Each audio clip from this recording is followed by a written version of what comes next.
Κάποια ουίσκι και κοκακόλα. Και κοκακόλα.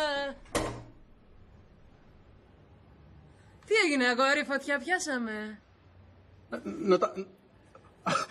Είσαι η Μπουμπούτζικα. Ναι, καλέ. Και εσύ, καλέ. Δεν είσαι ο αυτός. Ναι, αυτός είμαι. Πρέπει να με βοηθήσει επειγόντως. Σε χρειάζομαι.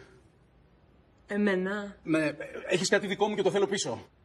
Άκου να σου πω, μου κονσούρει πολλά κατά καιρούς, αλλά κλέφτρα δεν με έχει πει κανείς, έτσι, άντε, έλα.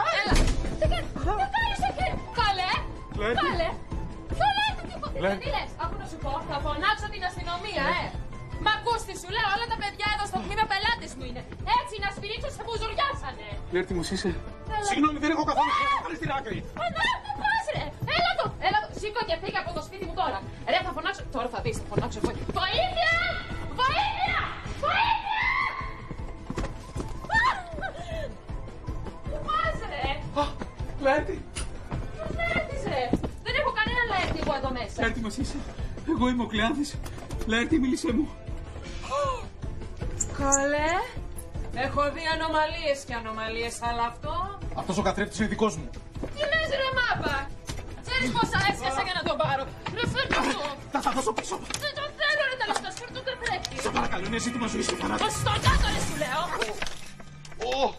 Σιγά ρε μην τραβάτε, ζαλίζομαι, θα κάνουμε το. Καλέ.